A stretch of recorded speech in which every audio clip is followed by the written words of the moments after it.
What does it mean to you to be supernatural?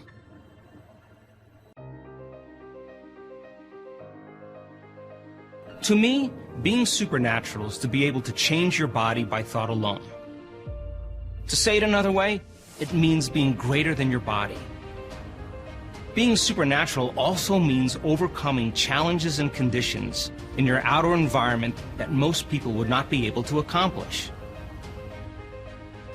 In addition, being supernatural would also mean to be able to change some predictable future destiny or event. That is, to be greater than time. Now, is this something that's only reserved for ancient yogis, mystical masters, and superheroes?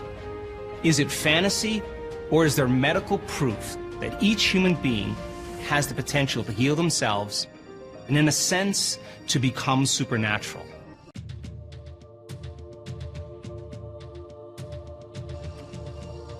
In 1986, I had my own personal experience that forever changed my life. A serious injury forced me to meld together everything I knew from my scientific mind and my training to a greater level of understanding about the nature of reality and what is possible. Much of what I discovered was not found in conventional textbooks and mainstream science. In fact, I had to find answers for my own personal healing by delving into areas of science that point the finger at possibility. I want to invite you into a journey and a scientific study of your mind, your heart, and your body with a series called REWIRED. So let's start with some basics about the brain that you should know right from the very start. I want to offer you a new way of concepting your brain. Think of your brain as 3 brains in one. You literally have 3 brains that allow you to go from thinking to doing to being. So let's start off with your first brain, called your neocortex. Your neocortex is the seat of your conscious mind. It's the largest and most evolved in human beings and dolphins. This is the part of your brain that plugs you into 3-dimensional reality. It's divided into different regions and different areas. So the front of the brain, called the forebrain, makes up 40% of your entire brain.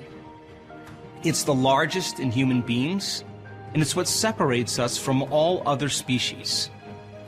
The next closest species, gibbons and chimpanzees, their frontal lobe is about 14 to 17%, dogs about 7%, and cats about 3%. Now, the frontal lobe has been known to be called the area of executive function. But think of the frontal lobe as the CEO of the brain, or the symphony leader. The frontal lobe allows us to decide on action, to focus our concentration, to invent, to speculate, to have intention or attention. It's the area of our brain that restrains our emotional reactions or begins to speculate new possibilities. So think of your frontal lobe as the seat of your conscience or your creative center. Now, the rest of the brain is divided up into geography as well. For example, the back of your brain, called the occipital lobe or the visual cortex, is where you process sight or spatial orientation.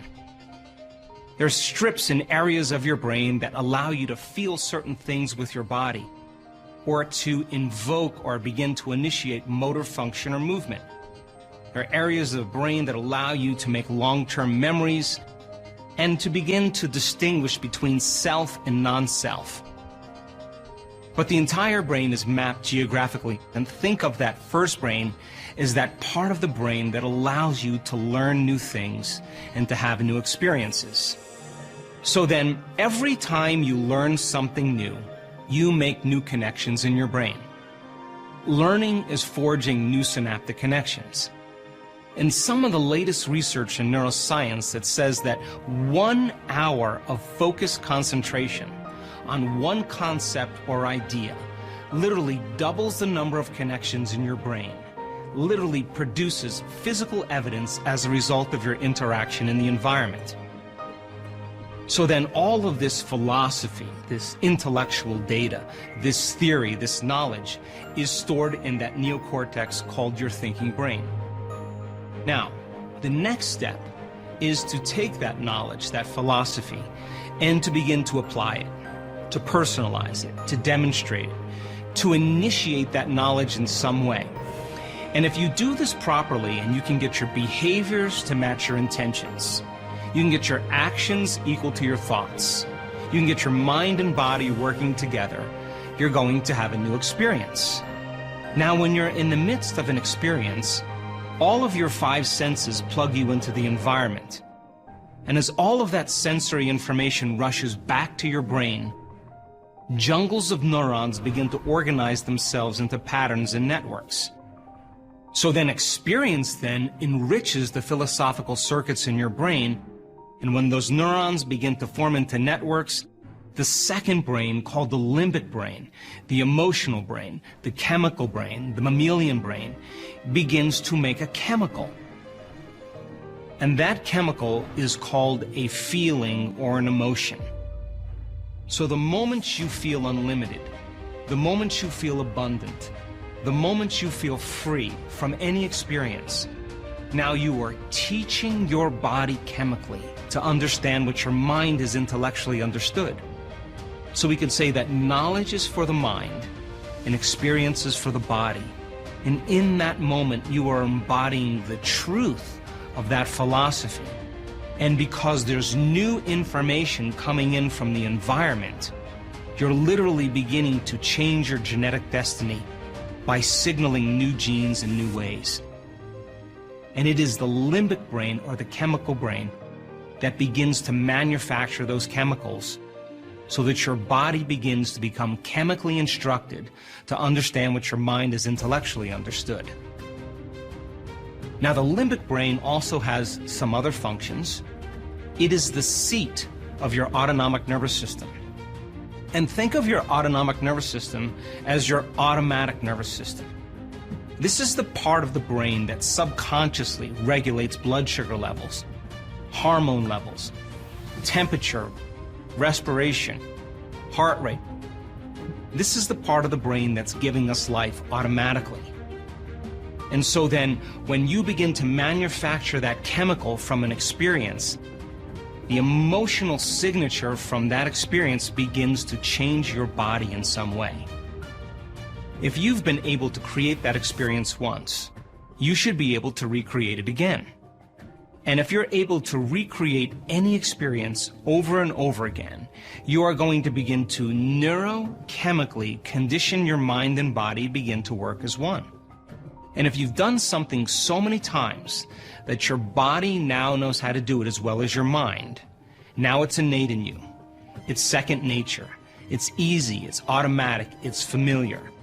In fact, you've done it so many times that you no longer have to consciously think about it. So that begins to become a subconscious program. So then you know you do it, but you don't know how you know how. And we could say now that you're developing a skill or a habit. In other words, you're beginning to master that philosophy, and you're moving into a new state of being. And when you do this properly, over and over again, you activate that third brain called your cerebellum. This is the part of the brain that's responsible for you beginning to develop what's called implicit memories, or non-declarative memories, where you've done something so many times that you no longer have to consciously think about it. It's who you are. So our job then is to go from knowledge to experience to wisdom, from mind to body to soul. From learning it with your head, applying it with your hands, and knowing it by heart. And I can tell you that common people around the world are doing the uncommon when they follow this formula. They're healing themselves of near-fatal diseases. They're reversing cancers.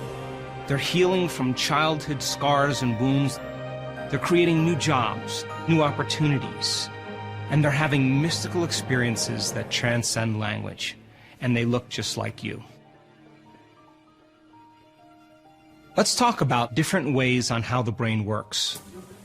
Number one, we've all heard that when you lose a certain number of neurons in your brain, that those neurons will never come back.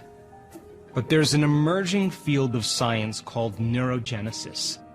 And neurogenesis literally means the growth of new neurons. And our research has found that when people begin to learn new things and have new experiences, not only will they begin to cultivate new synaptic connections in their brain, but they will actually flourish the growth of new neurons as a result of those novel experiences and learning. And we've even discovered that within 4 days, we begin to activate the very gene that processes that change.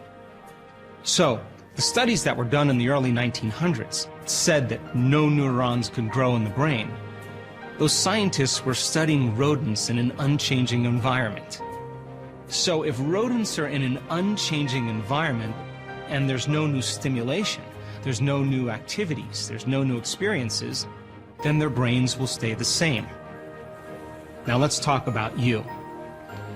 If you think the same thoughts every single day, and for the most part, most people, 80% to 90% of their thoughts are the same thoughts as the day before.